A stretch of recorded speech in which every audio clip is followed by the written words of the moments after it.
Avui ens submergim en el món de la permacultura i, alerta, no parlem només de jardineria, Això va molt més enllà. És tota una filosofia de disseny, una manera de pensar i d'actuar en el món tan complex que tenim. Podríem dir que és una ciència tova, un mètode per crear sistemes sostenibles que, de fet, imiten la natura. Vinga, comencem. Aquesta frase és el nostre punt de partida. I té molta força, oi? Defineix a la perfecció el problema central que la permacultura intenta resoldre. Les nostres accions tenen un impacte gegantí a una velocitat que mai havíem vist i sovint les conseqüències se'ns escapen de les mans.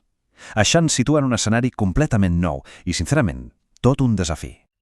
I aquí ve la gran pregunta. És clar, si el canvi és l'única constant i les conseqüències són imprevisibles, com podem crear sistemes que no només sobrevisquin, sinó que prosperen? Les regles de sempre, les rígides, aquí ja no funcionen. Necessitem un enfocament totalment diferent, una altra mentalitat. I justament aquesta nova mentalitat ens porta a un concepte que m'encanta: ballar a la vora del caos. No es tracta de tenir un control absolut, ni tampoc de deixar-se portar pel desordre total. No. Es tracta de trobar aquell puntet d'equilibri, aquell espai màgic on les coses flueixen de veritat.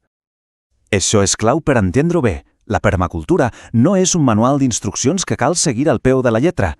És el que en diem una ciència tova. Es basa en observar, adaptar-se i, sobretot, aprendre dels errors.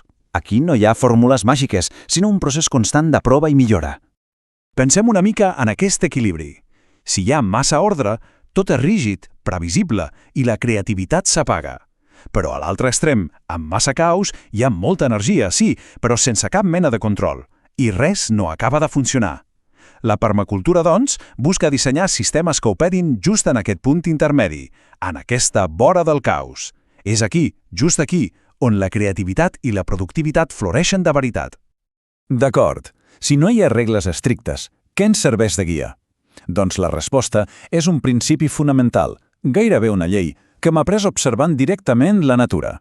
És l'anomenada llei del retorn. La idea és senzilla però molt profunda. Perquè un sistema sigui sostenible a llarg termini, ha de ser un cicle. No podem treure recursos sense tornar-hi res a canvi. La natura ho fa constantment. És la seva manera de funcionar. La permacultura, senzillament, intenta aplicar aquesta sabidoria. El procés és un cicle molt clar. S'utilitza un recurs, d'això se'n genera un excedent i en lloc de llançar-lo com si fos una brossa, es reintrodueix al sistema per alimentar-lo. Pensem, per exemple, en el compostatge amb les restes de menjar o en replantar arbres. No es tracta només de tancar el cercle, sinó de fer que el sistema sigui cada cop una mica més fort. Un altre dels pilars és l'energia. Absolutament tots els sistemes en depenen, però la manera com la gestionem ho canvia tot. I la permacultura té una visió molt particular sobre com hauria de fluir. L'objectiu principal és aquest: no només fer servir l'energia, sinó capturar-la i mantenir-la treballant dins del sistema durant el màxim de temps possible.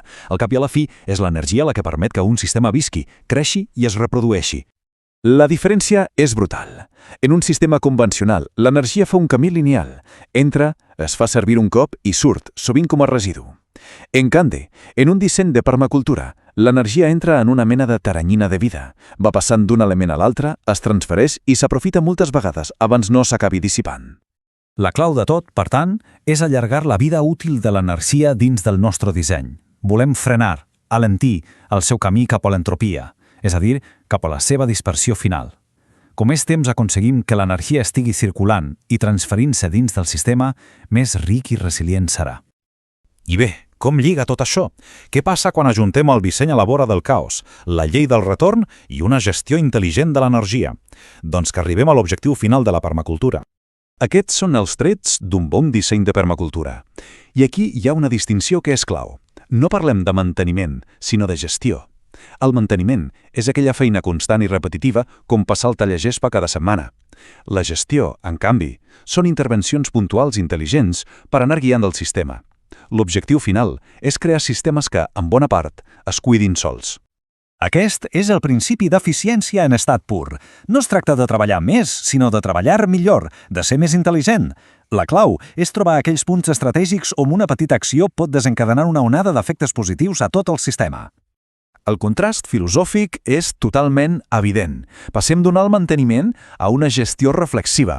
Deixem enrere el malbaratament d'un flux d'energia lineal per l'eficiència d'un cicle. I el canvi més important de tots, deixem de lluitar per controlar la natura i comencem a col·laborar-hi, aprenent dels seus patrons i treballant amb ella, no contra ella.